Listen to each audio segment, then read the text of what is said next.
This channel does not promote any violent, harmful, or illegal activities. All content provided by this channel is meant for an education purpose only.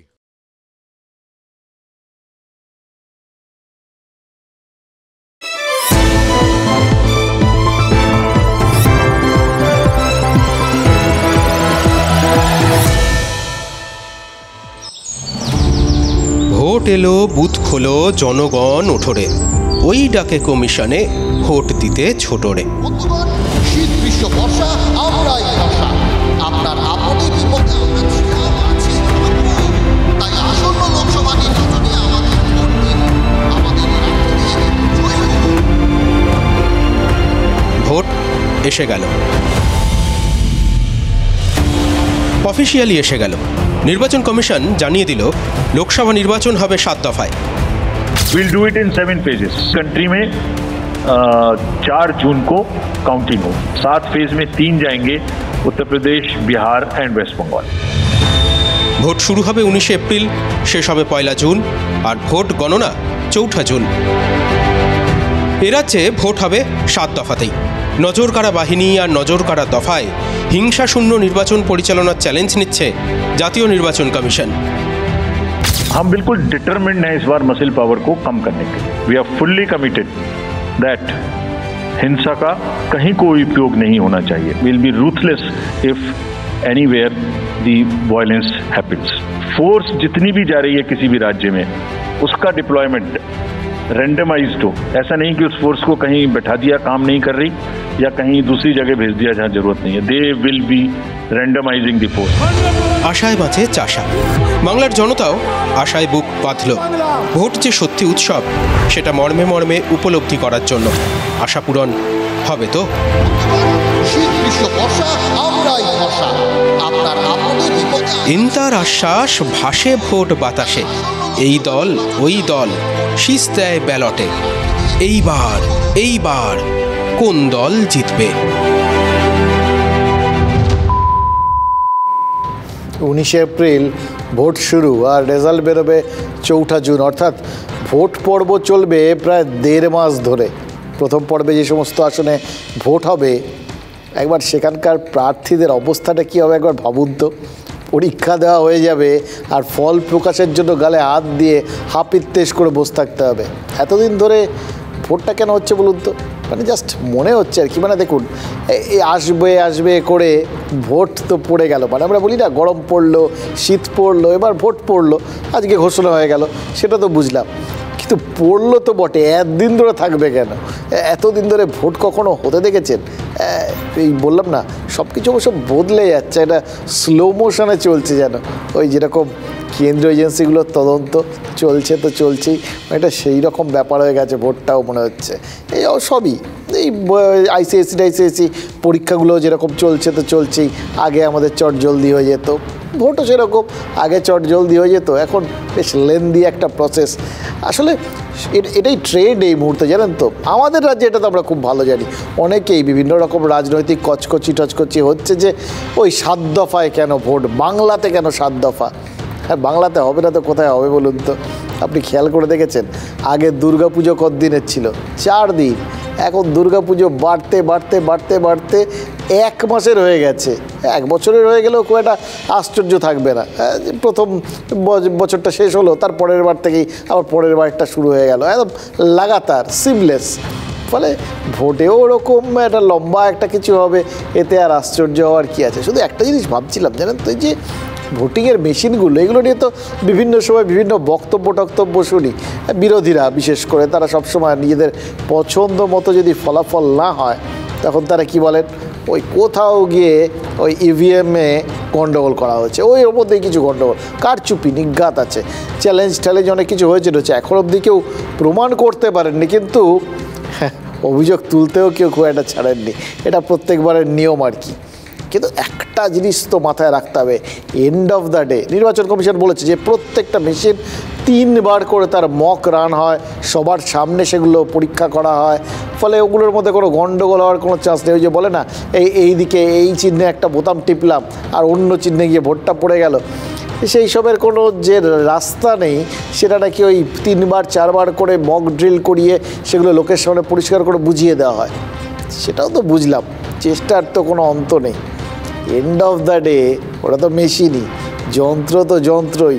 এবার যন্ত্র কোথায় গিয়ে সে বিগড়বে তার guarantee আছে?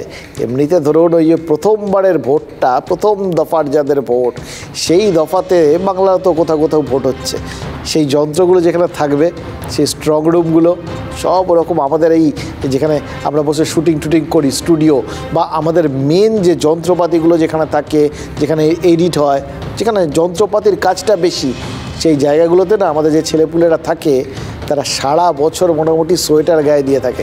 এত ঠান্ডা করে রাখা হয় যাতে এই যন্ত্রগুলো বিগড়ে না যায়। কারণ যন্ত্র মানেই তো কোথাও গিয়ে একটা কাজ কর্ম ব্যস্ততা, আমাদের থেকে যন্ত্রের ব্যস্ততা অনেক বেশি, ফলে তাদের মেজাজ গরমটা অনেক বেশি হয় আর কি, গরম বাড়ে। এবার যত বেশি গরম হবে তত তাকে ঠান্ডা রাখার প্রয়োজন হবে, তত যন্ত্র সেটা তো গণ্ডগোল করবে। যন্ত্র যদি গণ্ডগোল করে যন্ত্র হয়ে যাবে যন্ত্রণা। ফলে এই যে একটাই জাস্ট দুশ্চিন্তা, এই যে যেসব ইভিএম মেশিনগুলো, এই ভোটিং মেশিনগুলো, এগুলো তো থাকবে স্ট্রং রুমে, সেগুলো এরকম এসি টেসি দিয়ে ঠান্ডা করে রাখার ব্যবস্থা আছে কি নেই সেটা জানি না। কিন্তু যে সময় ভোটটা হবে এর মধ্যেই তো বাইরে দিনের বেলা বেরিয়ে দেখেছেন গায়ে ছ্যাঁকা লাগছে, তো সেই সময় ওই মেশিনের গায়ে যদি ছ্যাঁকা লাগে উল্টো পাল্টা রেজাল্ট বেরোবে না তো?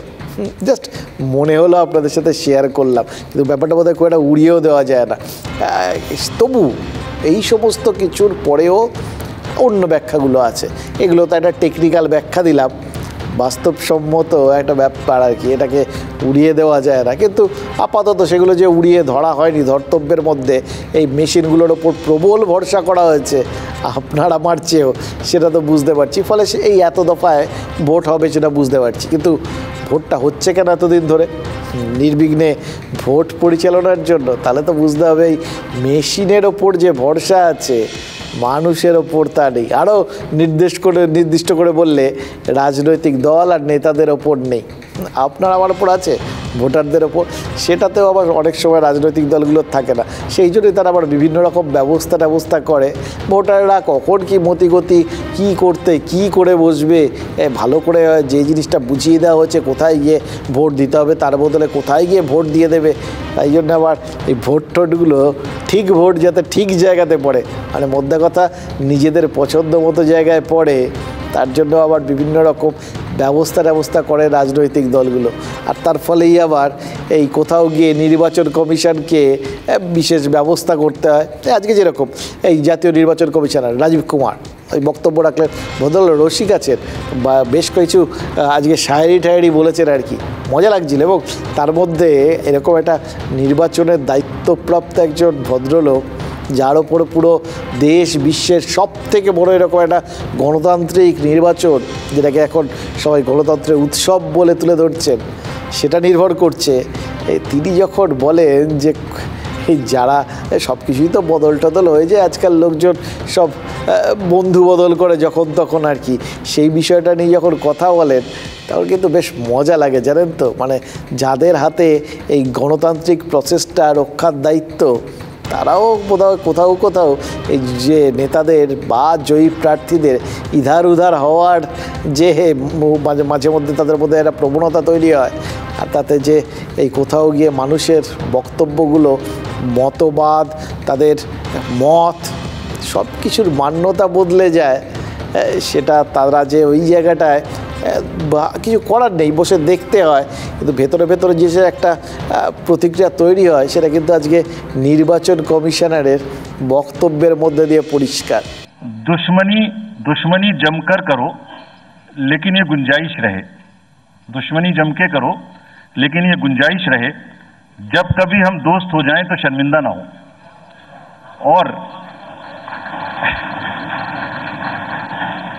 वैसे भी आजकल जल्दी दोस्त बनना और जल्दी दुश्मन बनने की प्रक्रिया थोड़ी ज्यादा चल रही है,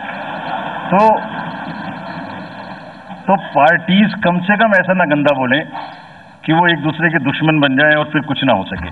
জাতীয় নির্বাচন কমিশনার আরও একটা জিনিস বললেন, যে এটা তিনি ব্যাখ্যা করলেন এই লম্বা ভোটের জন্য আর কি, কোনো রকম হিংসা বরদাস্ত করা হবে না। হিংসা হলে কমিশন নির্দয়ভাবে মায়া মমতাহীন হয়ে তার মোকাবিলা করবে। কথাগুলো শুনতে বেশ ভালো লেগেছে, আমরা তো সেটাই চাই। আরও ভালো লাগবে যদি কমিশন সত্যি সত্যি কাজটা করে দেখাতে পারে। গত বছর এই পঞ্চায়েত ভোটে 60-এর কাছাকাছি লাশ পড়েছিল বাংলায়, এরকমই তো শুনেছি, আমরা দেখেওছি, আপনাদেরও দেখিয়েছি। লোকসভা ভোটে যদি আমাদের এই মৃতদেহের হিসেব না করতে হয় তাহলে কিন্তু সত্যি খুশি হব। কমিশন অবশ্য স্বপ্ন দেখাচ্ছে, এবার স্বপ্নটা সত্যি করতে বাংলার 920 কোম্পানি কেন্দ্রীয় বাহিনীও আসছে, 7 দফায় ভোটের পরিকল্পনাও হয়েছে, সব সত্যি। তবু ভয় হচ্ছে, জানেন তো, মনে হচ্ছে বাংলায় কোথাও এই শান্তিটা শ্মশানের শান্তি হয়ে বিরাজ করবে না তো। মনে রাখবেন, সারা দেশে একমাত্র 3টে রাজ্যে 7 দফায় ভোট। উত্তরপ্রদেশে মানা যায়, কারণ আকার আয়তনে সেটা বিশাল, বাংলার প্রায় ডবল সিট রয়েছে উত্তরপ্রদেশে। কিন্তু বিহারকে এক নিক্তিতে রাখছে নির্বাচন কমিশন। এবার এটা দেখেও কেউ খুব খুশি হতে পারেন যে সাম্প্রতিককালে তো বিহারের নির্বাচনগুলোতে খুব একটা গণ্ডগোল হয় না, তো তাদের সাথে একটা সেই অর্থে শান্তির একটা ভোট হয় আর কি। তো তাদের সঙ্গে যখন এক সারিতে রেখেছে নির্বাচন কমিশন, তাহলে আমাদের নিশ্চয়ই উন্নতি হয়েছে। ভুলে গেছেন একটা সময় অপরাধের স্বর্গরাজ্য হিসেবে বিহারকে দেখত দেশ, এবং গোটা জায়গাটায় ওই হিংসা ভোটের সাথে একদম ওতপ্রোতভাবে জড়িয়ে থাকতো, বরঞ্চ ওটাই ওখানকার রেওয়াজ ছিল, স্পেশালিটি ছিল। এখন যাই হোক, সে আশঙ্কাটা যে পুরোপুরি বিলীন হয়ে গেছে এরকম তো বলা চলে না। আর সেই ছবিগুলো এখনও পুরোটা ফিকে তো হয়ে যায়নি। সেই বিহারের সাথে হিংসার নিক্তিতে একই পংক্তিতে এই যে আমাদের বসতে হলো, ভালো লাগছে? এই লজ্জার দায়টা কার? ভোট মানেই তো এখন এরা যে হিংসা, এই সংস্কৃতিটা এত বছরেও কেন বদলালো না?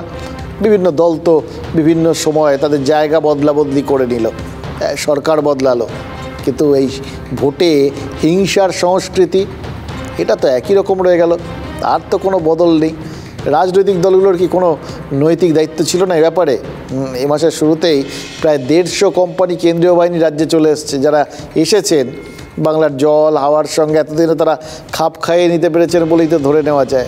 অনেক দিন তো হয়ে গেল, রাস্তাঘাট চিনে নেওয়ার কাজটা হয়তো হয়ে গেছে, কিন্তু ভোটের সময় বাংলার কোন রাস্তায় উন্নয়ন দাঁড়িয়ে থাকে আর কোন রাস্তায় বাঘ বেরোয়, সেই হোমওয়ার্ক কি কেন্দ্রীয় বাহিনীটা করতে পেরেছে?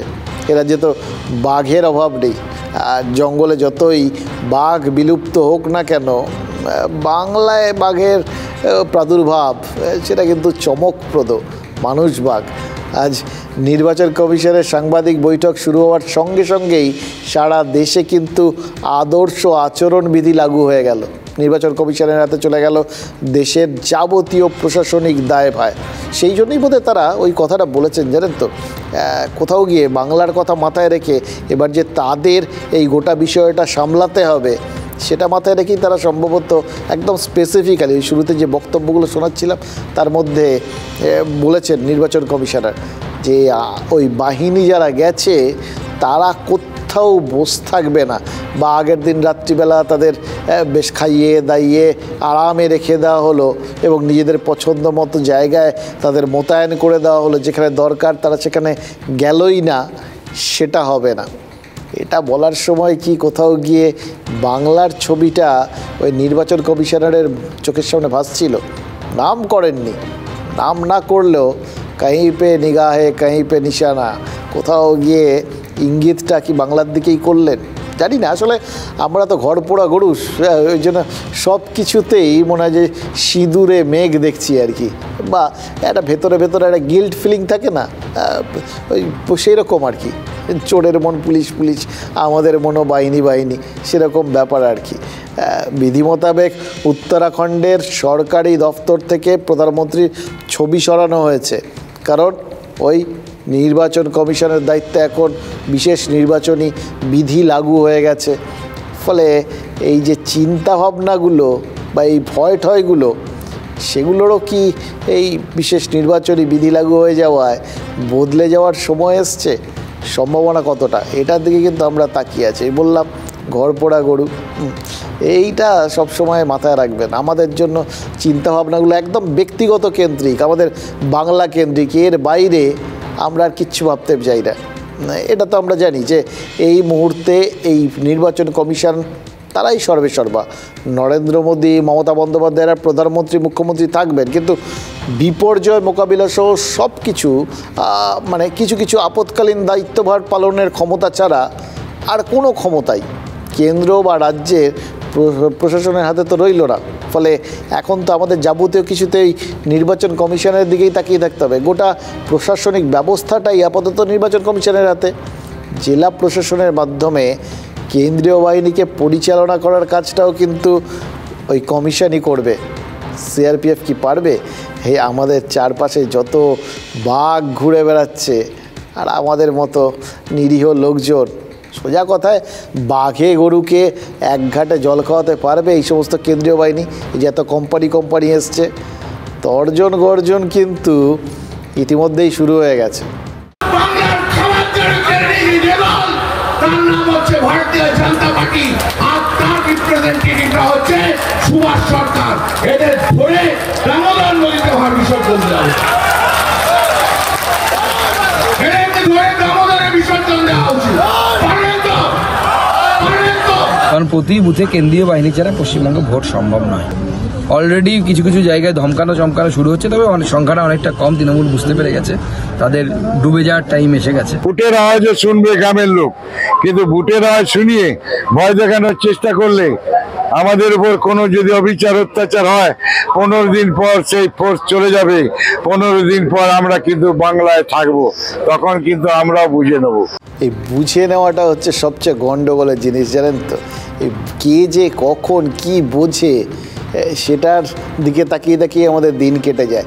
মুশকিল হচ্ছে আমরা তো এই সার সত্যটাই বুঝি যে ভোট টোটের মতো বিষয়গুলো, এগুলো শান্তিতে যদি হয়, যদি নিজেরা একটুখানি নিজেদের জায়গাগুলো বা মানসিকতাটা পরিবর্তন করে নেয় এই রাজনৈতিক দলগুলো, তাহলে আমাদের ঘরের লোকগুলো ঘরেই থাকে, ঘরে ছবির সংখ্যা বাড়ে না।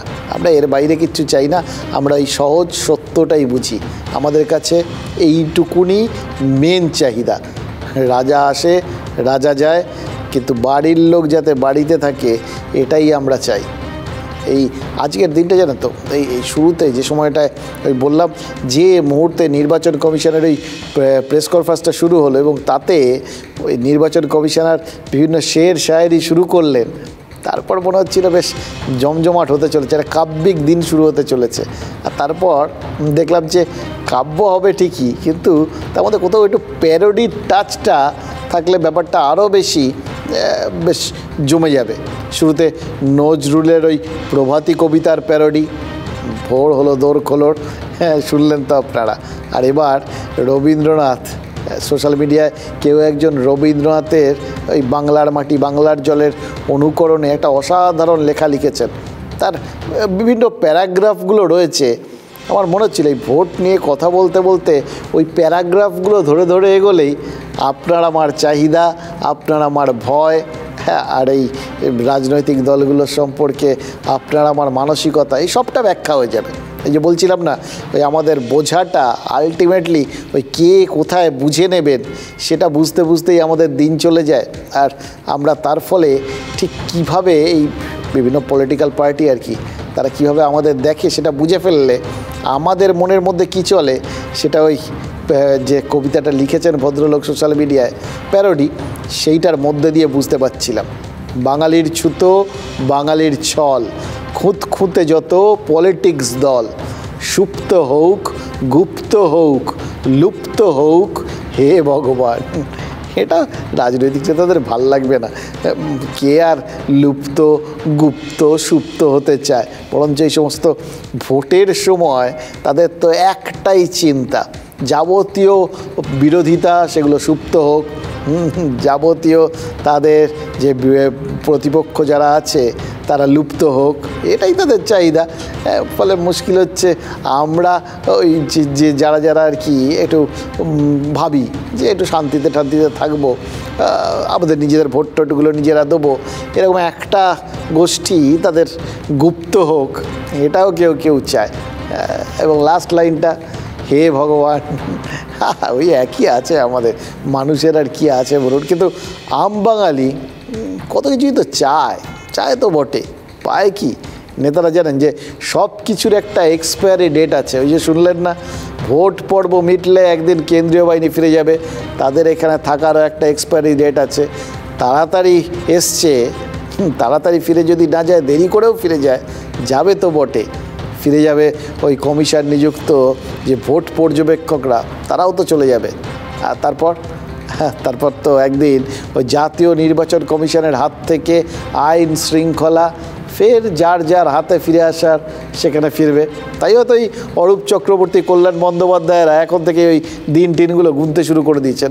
দেখলেন তো, অরূপ চক্রবর্তী কোনো রকম রাগ ঢাক না করে কিরকম মিষ্টি এসে বলে দিলেন, কেন্দ্রীয় বাহিনী ফিরে গেলে তারা খেলা দেখাবেন, তারা বুঝে নেবেন। যখন যে ক্ষমতায় থাকে সেই বুঝে নেয়। এই বিষয়টায় বাংলার মানুষ কিন্তু অভ্যস্ত হয়ে গেছে।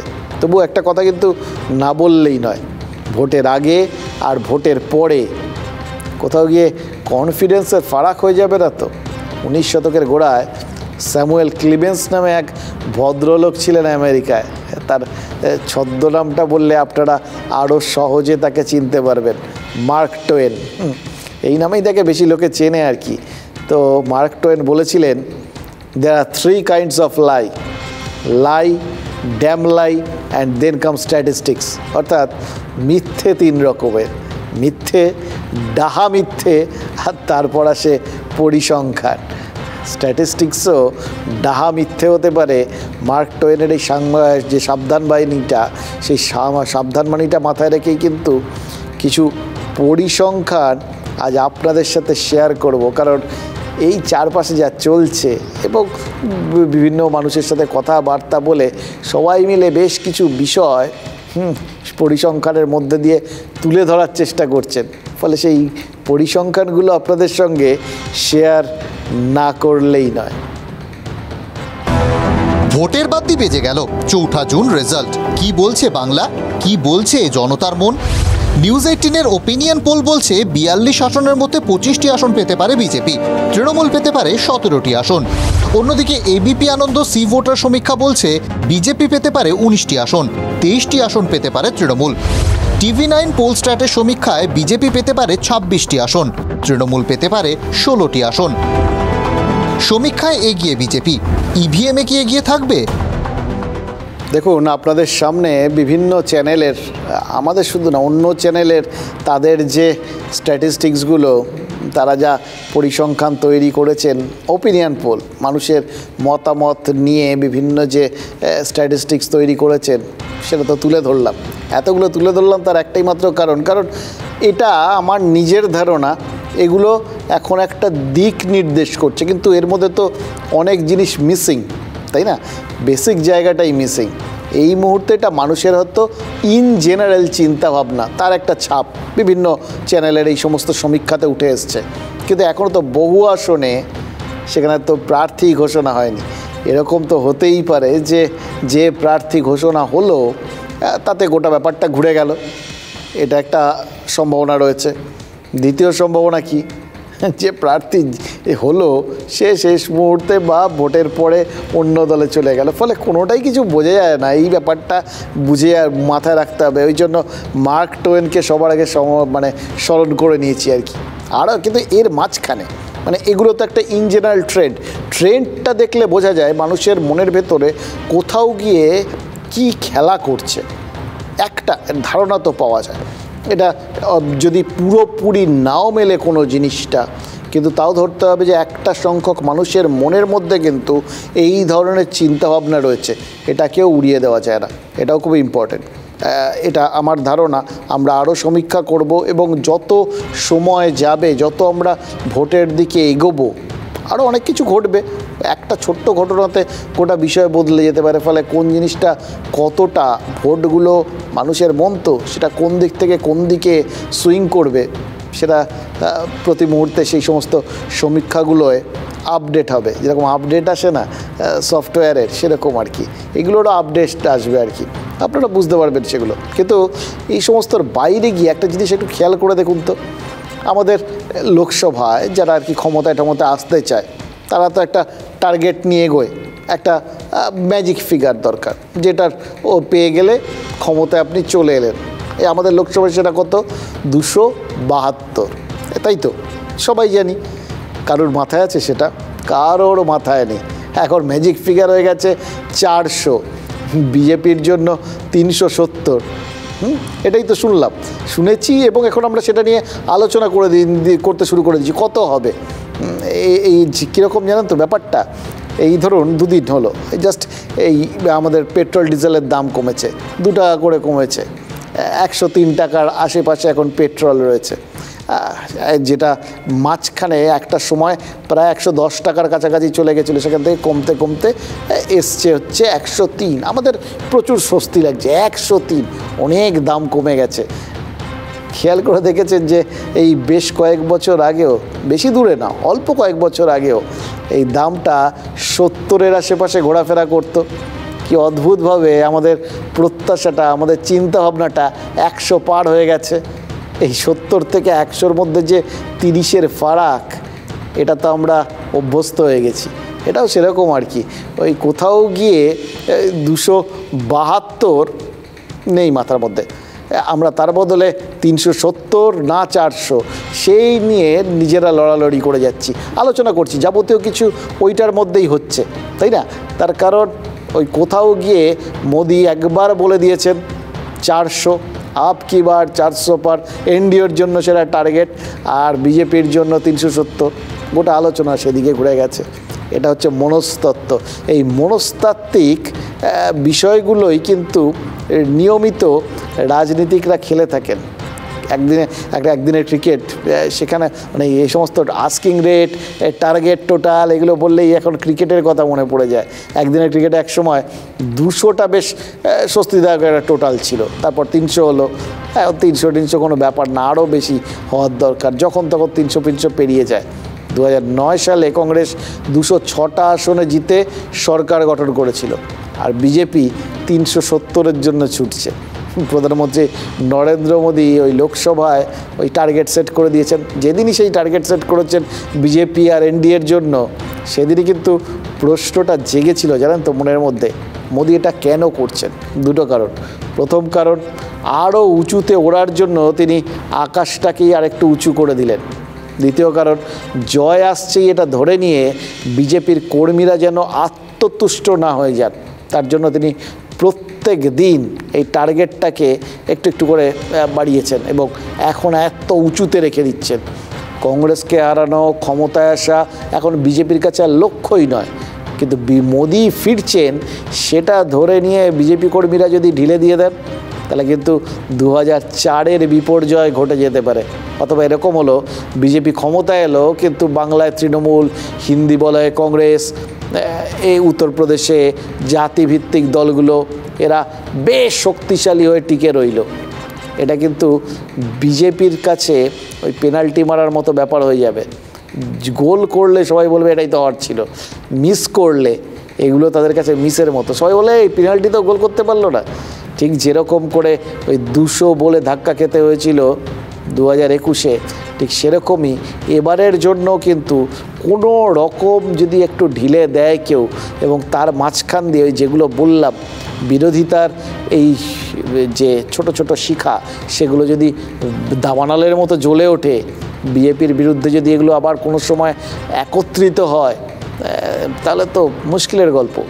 এই একদম অঙ্কুরে বিনাশের ব্যবস্থা করার জন্যই সম্ভবত এদের শুধু বিরোধীদের মানে মাটিতে ফেলা নয়, একদম মুছে দিতে চাইছেন কোথাও গিয়ে নরেন্দ্র মোদী। এমনভাবে চাইছেন যে কোথাও যেন এরা বেঁচে পড়তে ওঠার অক্সিজেনটা না পায়। এই নির্বাচনে তাই একেবারে বুলডোজার চালিয়ে দেওয়ার টার্গেট নিয়েছেন। বিজেপির ধারণা আর জনমত সমীক্ষা ইঙ্গিত এই দুটো তো এক জায়গায় আপাতত রয়েছে, গেরুয়া ঝড় বইবে, এটা মোটামুটি একটা ইঙ্গিত স্পষ্ট এই বিভিন্ন সমীক্ষায়। সেই ঝড় পালে লাগিয়ে যত দূর সম্ভব পৌঁছে যেতে চান মোদি, এবং সেটা এতটা দূরে যাতে নিজেকে বাকিদের ধরা ছোঁয়ার বাইরে নিয়ে যাওয়া যায়। বাংলাতেও তাই মোদি ওই 42-এর টার্গেট দিয়েছেন, মানে যেখানে অমিত শাহ 35 টার্গেট করে দেওয়ার পরিষেবার নাভিশ্বাস উঠছিল, সেখানে তিনি গোটা ব্যাপারটাকে 42-এ নিয়ে গেছেন, একদম 100%। এতটা যে হবে না সেটা তিনিও জানেন, তাও দিয়েছেন, ওই টার্গেট করে যতদূর পৌঁছানো যায়। এবার সমীক্ষা অনুযায়ী সত্যিই যদি বাংলায় এই সিংহভাগ আসন বিজেপি পেয়ে যায় কী হবে? 19-এর পর 21-এ কামব্যাক করেছে তৃণমূল, কিন্তু 24-এ সমীক্ষা মিলে গেলে 26-এ তৃণমূল কর্মীরা ওই কামব্যাক করার মতো ফাইট দিতে পারবেন কি?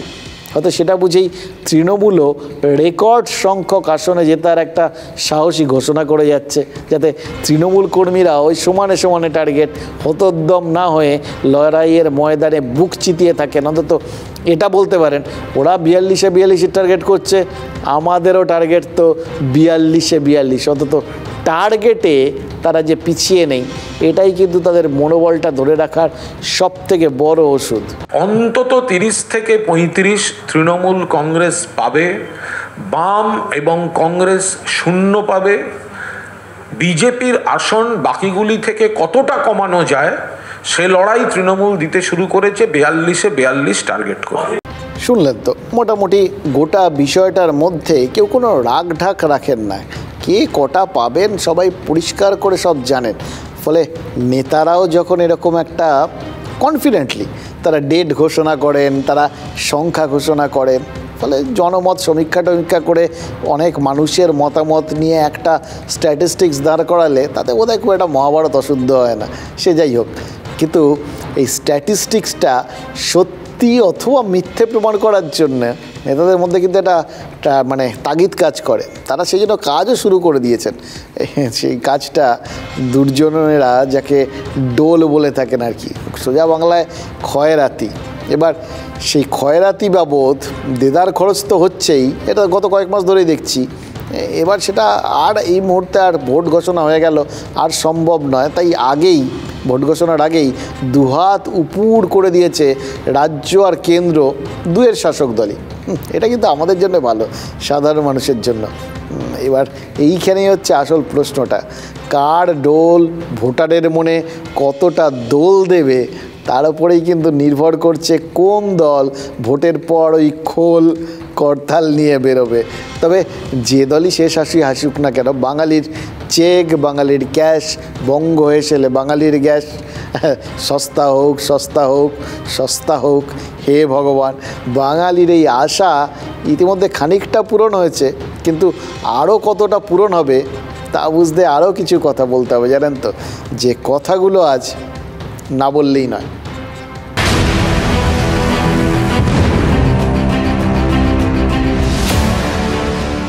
মমতা বন্দ্যোপাধ্যায় ক্ষমতায় আসার পর রাজ্যে প্রায় 150টা প্রকল্প চালু করেছেন। এমনভাবে প্রকল্পগুলোর পরিকল্পনা করা হচ্ছে না যাতে রাজ্যের প্রায়, খেয়াল করে দেখুন, প্রত্যেকটা এলাকায় কোনো না কোনো উপভোক্তা থাকে, পারলে প্রায় প্রত্যেক বাড়িতেই কোনো না কোনোভাবে কোনো না কোনো উপভোক্তা থাকে। ফেব্রুয়ারি মাসেই এ রাজ্যের বাজেটে ঘোষণা করা হয়েছিল 500 থেকে বাড়িয়ে লক্ষ্মীর ভাণ্ডারের ভাতা 1000 টাকা করা হচ্ছে, আগামী মাস থেকে 1000 টাকা করে পাবেন 2,11,00,000 মহিলা।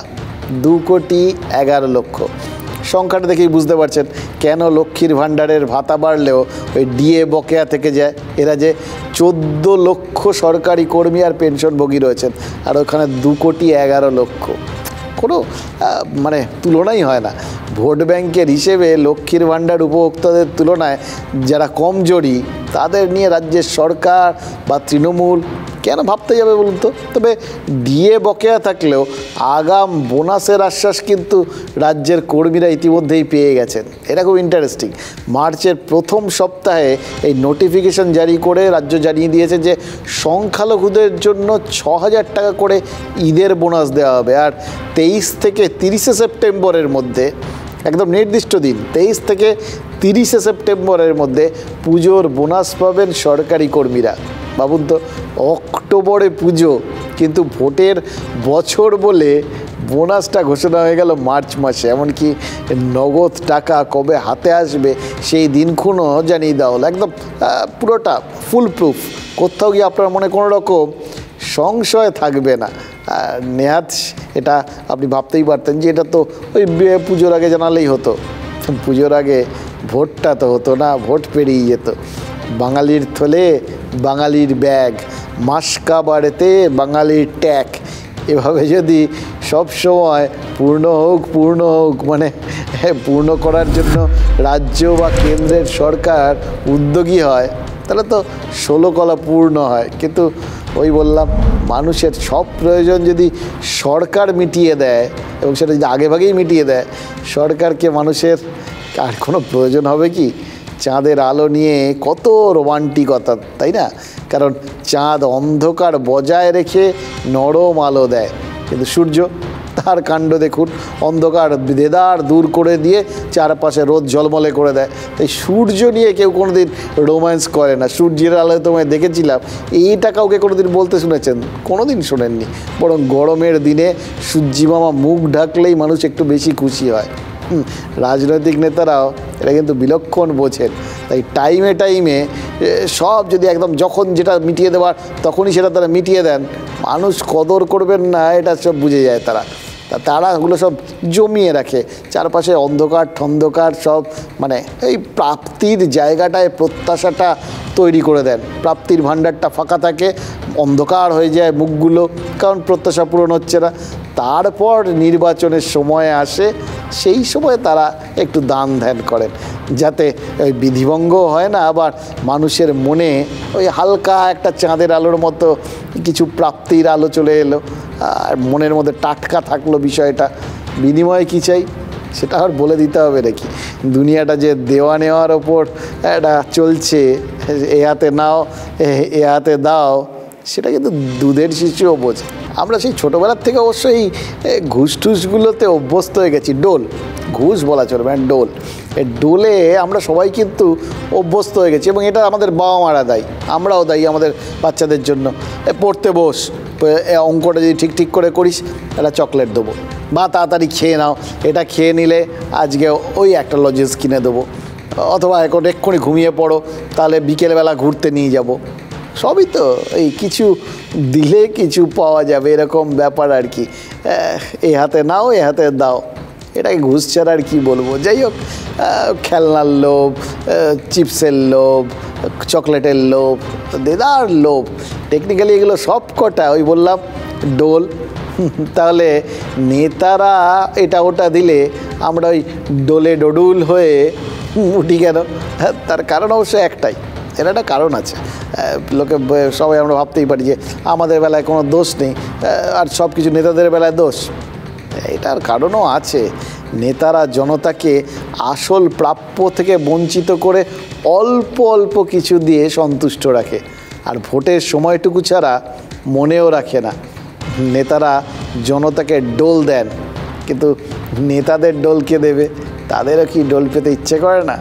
রাজ্যপাল আজ অবশ্য যেটা দিলেন সেটা কি ডোল বলা যায়? আজ এই বিভিন্ন বিধায়ক মন্ত্রী তারা পেলেন, মানে তাদের ভাতা বৃদ্ধির বিলটা দীর্ঘদিন ধরে পড়েছিল, রাজ্যপাল সই করে দিয়েছেন।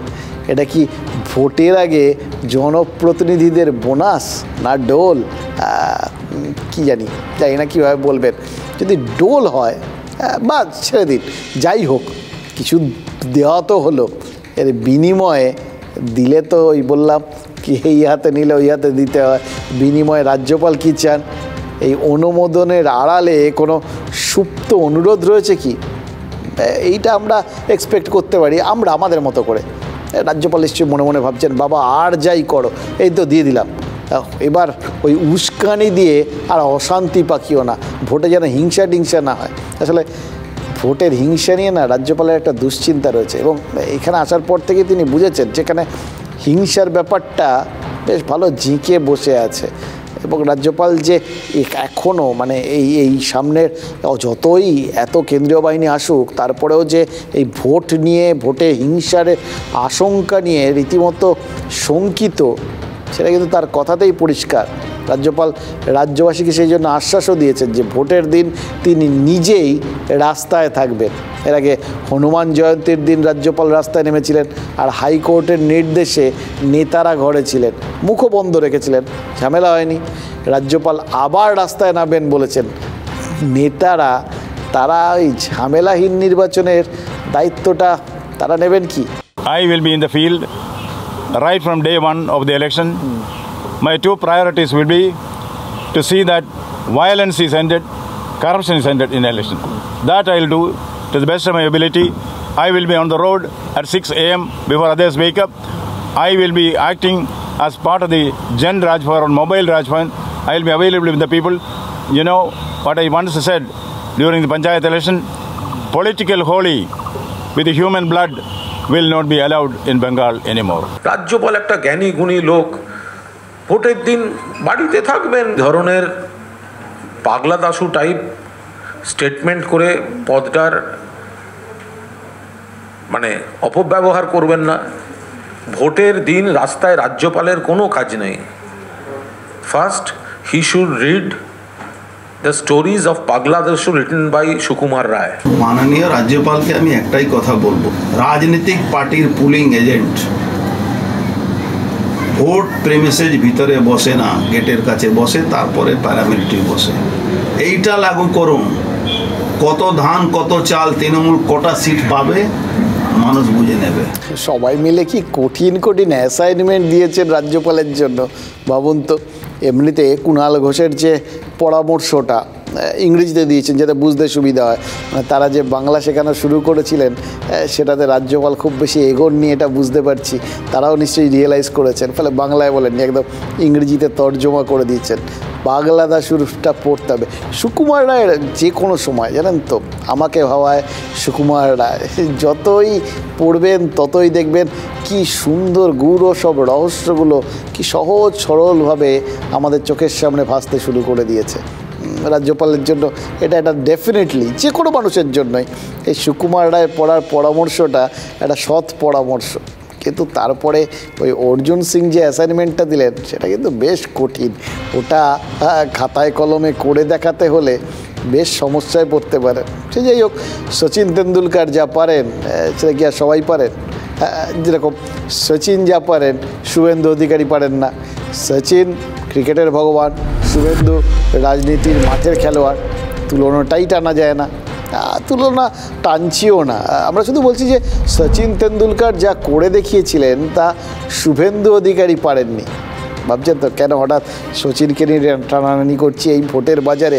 রাজ্যপাল অবধি ঠিক ছিল, সুকুমার রায় অটোমেটিক্যালি ঢুকে পড়েছেন, কিন্তু তাহলে সচিন আছে, কারণ আছে। মনে দেখুন সব কিছুর সঙ্গেই তো মিল খুঁজে পাওয়া যায় না। গোটা দুনিয়াটার মধ্যে সবই একটার সঙ্গে আরেকটা ওতপ্রোতভাবে জড়িত, আমরাই তো জড়িত, ফলে অন্যরকম হবে কি করে? খেয়াল করে দেখুন 2003 সাল অস্ট্রেলিয়ায় টেস্ট সিরিজ খেলতে গিয়ে ড্র করে ফিরেছিল ভারত, আর সেটা ছিল স্টিভ ওয়ার বিদায়ী সিরিজ। টিম সৌরভ অসাধারণ খেললেও সচিনের ব্যাটে কিন্তু রান থাকছিল না। নেটে টাইমিং ঠিকঠাক, কিন্তু ম্যাচে বারবার ওই আউট সুইংয়ে খোঁচা দিয়ে, বাইরের বলে খোঁচা দিয়ে আউট হয়ে যাচ্ছিলেন। সেই সচিন সিডনি টেস্টে অপরাজিত 241 রান করে সবাইকে চমকে দিলেন। কি করেছিলেন সচিন? সিম্পলি একটু সংযম দেখিয়েছিলেন। আউট সুইংয়ে বারবার খোঁচা লাগছিল, বাইরের বলগুলো ব্যাটের কানায় লেগে প্লেয়ারদের হাতে ক্যাচ হয়ে চলে যাচ্ছিল, তাই গোটা ইনিংসে খোঁচাই মারেননি। খোঁচা মারার জন্য যে সম্ভাবনা যেখান থেকে থাকে কভার ড্রাইভ, তার ফেভারিট শট মারেনি। দলের স্বার্থে সব থেকে লোভনীয় শটটাই ছেটে বাদ দিয়ে দিয়েছিলেন। কিন্তু শুভেন্দু অধিকারী দলের স্বার্থে লোভটা সংবরণ করতে পারলেন না। ওই যেটা বললাম, সবাই সচিন হন না। মমতা বন্দ্যোপাধ্যায়ের কপালে চোট লাগা নিয়ে নজিরবিহীন সংযম দেখিয়েছিল বিজেপি। বাড়তি একটা শব্দ কারোর মুখ থেকে শোনা যায়নি, কোনো নেতা বলেননি, বরঞ্চ একদম শুরুতে সেখানে সুকান্ত তিনি এসে একটা অদ্ভুত রাজনৈতিক সুন্দর সৌজন্য দেখিয়েছিলেন। শুভেন্দুও মমতা বন্দ্যোপাধ্যায়ের ভাষায় মুখে লিউকোপ্লাস লাগিয়েছিলেন, কিন্তু ওই খেজুরিতে পড়ন্ত বিকেলে হয়তো কোনোভাবে লিউকোপ্লাস্টের আঠাটা আলগা হয়ে গেছিল। তৃণমূল সারাদিন ধরে যার অপেক্ষায় ছিল, সোজা বাংলায় একটা ক্যাচ লোফার অপেক্ষায় ছিল, শুভেন্দু সেটাই করলেন। একটা খোঁচা দিয়ে বাইরের বলে ক্যাচ দিয়ে দিলেন হাতে। বাজার খুব খারাপ, মাথা ঘুরিয়ে যাচ্ছে আর ধপ ধপ করে পড়ে পড়ে যাচ্ছে, হাতা ঘুরছে, লোকপ্রসার হচ্ছে, আর ধপ ধপ করে পড়ে যাচ্ছে। পড়া তো শুরু হয়েছে উপর থেকে, নিচ অব্দি পড়া শুরু হয়ে যাবে। গুড়ের থেকে কিভাবে গোবর বানাতে হয় সেটা ওর থেকে ভালো কেউ জানে না। এটা একটা কোট। কে বলেছিলেন জানেন? নরেন্দ্র মোদী। কবে বলেছিলেন? অনাস্থা ভোটের সময় তিনি অধীর চৌধুরীকে এই কথাটা বলে খোঁচা দিয়েছিলেন। আসলে কংগ্রেসের বক্তার তালিকায় সেবার অধীর ছিলেন না, বিজেপির তরফ থেকে অধীরকে আধ ঘন্টা সময় দেওয়া হয়েছিল বলার জন্য। আর অধীর বলতে উঠে নীরব মোদীর সাথে প্রধানমন্ত্রীর তুলনা করে বসেন। আর তারপরেই জবাবি ভাষণে নরেন্দ্র মোদীর ওই খোঁচা। গুড়ের গোবর করা, হিন্দি বাগধারার মানে হাতে আসা সুযোগ গাফিলতিতে নষ্ট করা, অকারণে উড়িয়ে দেওয়া। তৃণমূলকে ইস্যু উপহার দেওয়ার পর শুভেন্দু অধিকারী কি দিল্লি থেকে কোনো ফোন পেয়েছেন? গুড়ের গোবর কথাটা শুনেছেন? মানে উপহার বলে উপহার। খেয়াল করে দেখুন, মমতা বন্দ্যোপাধ্যায় চোট পাওয়ার পর থেকেই প্রশ্নে প্রশ্নে জেরবার ছিল তৃণমূল কংগ্রেস, তাই তো? এসএসকেএমের ডিরেক্টর মণিময় বন্দ্যোপাধ্যায় ওই বিজেপি অফিসে মোটামুটি গুড়ের হাঁড়ি পাঠিয়ে বসেছিলেন। যা বক্তব্য রেখেছিলেন ওই মেডিকেল রিপোর্টটা পড়তে বসে, বুলেটিনটা পড়তে বসে, তারপর তো চারপাশে প্রশ্নের পর প্রশ্নের বন্যা। মুখ্যমন্ত্রী তার বাড়িতে পেছন থেকে ধাক্কা খেলেন কিনা, খেলে কিভাবে খেলেন, কেউ ধাক্কা মারল কিনা, হাসপাতালে পৌঁছানো পর্যন্ত তার রক্ত মোছানো হলো না কেন, রাজ্যের প্রশাসনিক প্রধানের সঙ্গে সর্বক্ষণ ডাক্তার নার্স এগুলো থাকেন না কেন, হাঁটুর চোট রয়েছে মুখ্যমন্ত্রীর, সঙ্গে তাকে ধরার জন্য কেউ থাকেননি কেন। মানে প্রশ্নে প্রশ্নে কোনো প্রশ্নের শেষ নেই। আর প্রশ্নে জেরবার হয়ে যাচ্ছিল তৃণমূল। বিজেপি লাভের গুড়টা উপভোগ করতে পারল না।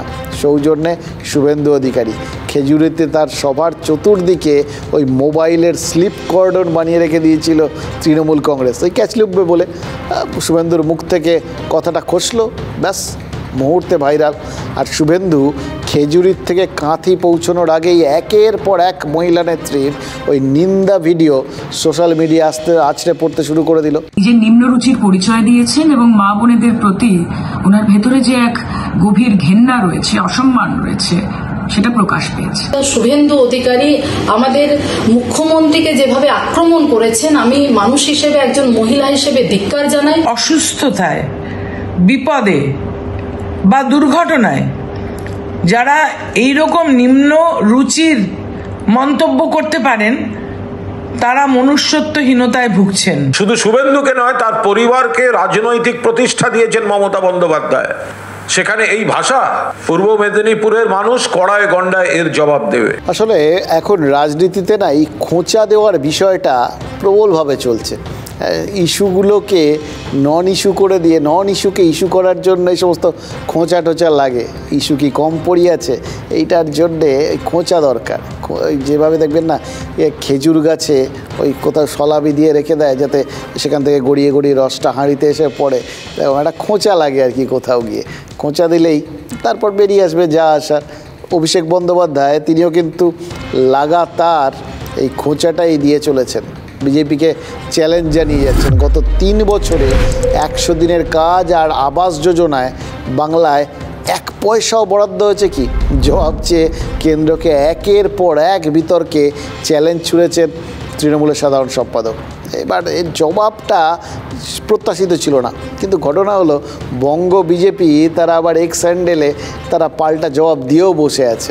বাংলার জন্য বরাদ্দ কেন্দ্রীয় প্রকল্পের তালিকা সেগুলো তারা পাল্টা পোস্ট করেছে এবং বলেছে যে সময় আর জায়গা বললেই যুব মোর্চা, সিনিয়ররা কেউ যাবেন না, যুব মোর্চার কেউ গিয়ে অভিষেকের সামনে দাঁড়াবেন। এবার এরপরেই এই জায়গাটায় ওই বললাম এই খোঁচা সবাই দেন, কিন্তু কোন খোঁচাটা ক্যাচ হবে কেউ জানেন না। আর সবাই কিন্তু নিজেরা একদম জন্টি রোডসের মতো ফিল্ডার হয়ে ওঁত পেতে থাকেন, একটুখানি ক্যাচ উঠলেই ঝাঁপিয়ে তুলে নিতে হবে। সেটাই হচ্ছে অভিষেক বন্দ্যোপাধ্যায় ওই জাস্ট ওই যে যুব মোর্চাই আসবে সেই পয়েন্টটাকেই তুলে নিয়েছেন। তিনি ময়নাগুড়ির সভামঞ্চে ওই সবাইকে আসতে আহ্বান জানিয়েছিলেন, বিজেপির কেউ এলে তাকে ডেকে আহ্বান জানিয়েছিলেন, কেউ আসেননি। তারপর থেকেই তৃণমূল কোরাসে চ্যালেঞ্জ জানিয়ে চলেছে। আজ ঘাটালের সভাতেও অভিষেক বন্দ্যোপাধ্যায় কিন্তু সেই চ্যালেঞ্জটা অব্যাহত রেখেছেন, কারণ তার কাছে মনে হচ্ছে এটা একটা পড়ে পাওয়া 14 আনা। একদিকে চ্যালেঞ্জ জানানো হলো, 2 নিজেদের কি করেছেন সেটার প্রচার হলো, আর 3 কোথাও গিয়ে উল্টো দিকে তার চ্যালেঞ্জ কেউ অ্যাকসেপ্ট করলো না, এসে হাজির হলো না, আসতে ভয় পেল, এই রকম একটা বক্তব্য তুলে ধরে তাদের চাপে ফেলে দেওয়া হলো এবং নিজেদের মনোবল বাড়িয়ে নেওয়া হলো। একেই বলে ট্রিপল অ্যাকশন। সভা আছে আজকে ময়নাগুড়ি টাউন ক্লাব ময়দানে 3টের সময়। দয়া করে বিজেপির কেউ যদি আসতে চায় তথ্য পরিসংখ্যানটা সামনে নিয়ে আসবেন। কেউ এসছে এখনো বিজেপি? কেউ এসছে বিজেপি? আমি সংবাদ মাধ্যমে জিজ্ঞেস করতে চাইছি, এসছে কেউ? আমি বক্তব্য থামিয়ে 2টো পোডিয়াম রেখেছি এই কারণে, একদিকে বিজেপির নেতা জানাবে, একদিকে আমি থাকবো। কি এসছে বিজেপির নেতা? আমি এই মেদিনীপুরের মাটি থেকে চ্যালেঞ্জ করছি, বিজেপির ছোট বড় মাঝারি নেতা, আপনি একদিকে মাইক ধরবেন আর একদিকে খালি কাগজ দেখাবেন যে 3 বছরে আপনি বাড়ির কত টাকা দিয়েছেন। যদি মোদিজি প্রমাণ করতে পারে যে বাংলার মানুষের বাড়ির জন্য 3 বছরে 10 পয়সা কেন্দ্রের সরকার দিয়েছে, আমি রাজনীতির আঙিনায় পা রাখবো না। আবার ব্যর্থহীন ভাষায় আপনাদের সকলের সামনে আপনাদেরকে সাক্ষী রেখে বলে দিয়ে যাচ্ছি। এটাকে বলে হাতি দেখানো, জানেন তো? কত টাকা দিয়েছে 3 বছরে সেই প্রসঙ্গটা তুলছেন, কিন্তু কোন কারণের জন্য টাকা দেওয়া বন্ধ আছে সেই পয়েন্টটা কেউ তোলেন না। তা এটা আবার অপোনেন্টের তাদের কয়েনেজ আর কি। এবার কে কত জোরে নিজের বক্তব্যটা মানুষের মনের ভেতর ঢুকিয়ে দিতে পারবেন, ওই খোঁচা দিয়ে ঢুকিয়ে দিতে পারবেন আর কি, তার উপর ডিপেন্ড করবে মানুষের মন থেকে কোন দিকে রস ঝরে পড়বে। বেলদায় আজ অভিষেক বন্দ্যোপাধ্যায়ের সভা ছিল, মেদিনীপুর লোকসভা কেন্দ্রের মধ্যে সেটা পড়ে। মেদিনীপুরের তৃণমূল প্রার্থী জুন মালিয়া তিনি হাজির ছিলেন। পাশের কেন্দ্র ঘাটালের সাংসদও আরেকজন অভিনেতা দেব। সচরাচর স্টার পারফর্মাররা কোথাও প্রচারে গেলে পাশের কেন্দ্রের প্রার্থীও চলে আসেন, কারণ তাদের পক্ষে সব জায়গায় গিয়ে হাজির হওয়াটা তো সম্ভব হয় না। ফলে সবাই একটা মঞ্চে হাজির থাকলেই ব্যাপারটা জমে যায়, আর একই সঙ্গে হয়তো এ পাশের প্রচারটাও জমজমাট হয়। এটা ফেলো ফিলিং বলে ব্যাপার আছে তো। কিন্তু অভিষেক ব্যানার্জির সভায় দেব ছিলেন না। ব্রিগেডেও খেয়াল করে দেখুন 41 জন প্রার্থী মমতা বন্দ্যোপাধ্যায়ের সাথে র্যাম্পে হেঁটেছেন, দেব ছিলেন না। আজ বেলদার সভাতেও দেব ছিলেন না, কিন্তু দেবের একটা সিনেমার নাম ছিল অভিষেকের মুখে, চ্যালেঞ্জ। রাজনীতিতে এরকম চ্যালেঞ্জ অবশ্য নতুন নয়। 2009 সালে লালকৃষ্ণ আদবানি লাগাতার তৎকালীন প্রধানমন্ত্রী মনমোহন সিংকে 1-to-1 ডিবেটে চ্যালেঞ্জ জানিয়েছিলেন। এবার মনমোহন যথারীতি অগ্রাহ্য করেন। 2019 সালে রাহুল গান্ধী লাগাতার প্রধানমন্ত্রী নরেন্দ্র মোদীকে চ্যালেঞ্জ করেছিলেন। নরেন্দ্র মোদী অন্তত একবার সাংবাদিক বৈঠকে অংশ নিন, বারবার এই খোঁচা দিচ্ছিলেন। প্রধানমন্ত্রী অবশ্য জবাবটা দিয়েছিলেন একটু অন্যভাবে। সেবার ভোটের একেবারে শেষ লগ্নে সাংবাদিক বৈঠকে আসেন, কিন্তু প্রশ্নোত্তরে অংশ নেননি, শুধু বসে থাকেন। মানে রাহুলের চ্যালেঞ্জের প্রতি এটাই ছিল তার নীরব উপহাস, মানে উপেক্ষা, এরকম একটা দেখিয়ে দেওয়া আর কি। এর নীরবতার মধ্যে অনেক বার্তা থাকে। সোশ্যাল মিডিয়ায় অভিষেক বন্দ্যোপাধ্যায়ের চ্যালেঞ্জটা বঙ্গ বিজেপির ওই সোশ্যাল হ্যান্ডেল তারা অ্যাকসেপ্ট করেছিল, কিন্তু তারপর অভিষেক বন্দ্যোপাধ্যায়কে তারা কোনো সাড়া দিচ্ছে না। এটাও কি কোথাও গিয়ে ওই নীরবতার মধ্যে দিয়েই বার্তা, উপেক্ষার বার্তা, নাকি কোথাও গিয়ে অপেক্ষা বাড়ানোর বার্তা?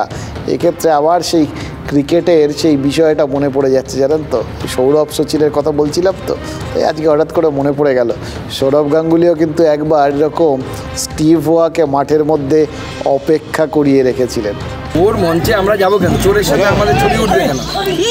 অভিষেক বন্দ্যোপাধ্যায়কে সবাই চোর বলে, আমাদেরকে মানুষ সৎ মানুষ হিসেবে জানে। আমরা ওদের সাথে গেলে ও ফুটেজ খাবে আর আমাদের ভ্যালুয়েশন কমে যাবে। তো আমরা আমাদের ভ্যালুয়েশন কমাবো?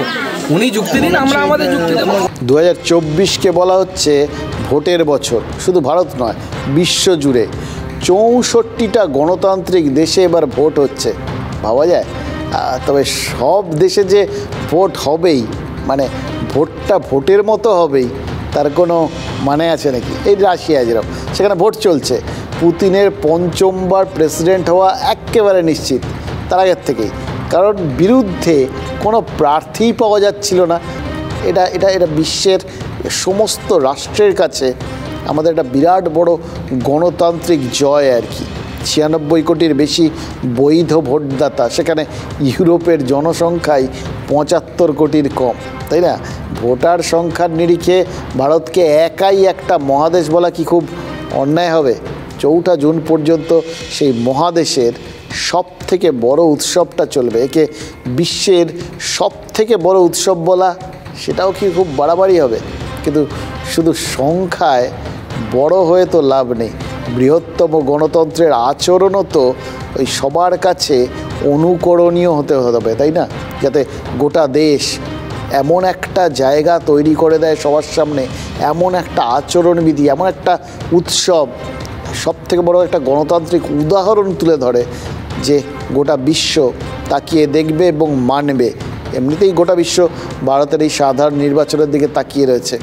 তাই এবারের নির্বাচনটা সম্পূর্ণ হিংসামুক্ত হোক, একটা গোটা দেশ তার গণতান্ত্রিক যে ছবিটা গোটা বিশ্বের সামনে ছড়িয়ে পড়েছে সেই ছবিটা নিষ্কলুষ থাকুক, আর সেই কাজটা এই বাংলা থেকেই শুরু হোক। এই প্রত্যাশা করাটা কি খুব বাড়াবাড়ি হয়ে যাবে? এখানেই বলতে ইচ্ছে করছে, আমাদের এই ছোট্ট ইচ্ছেটা পূর্ণ হোক, পূর্ণ হোক, পূর্ণ হোক হে ভগবান।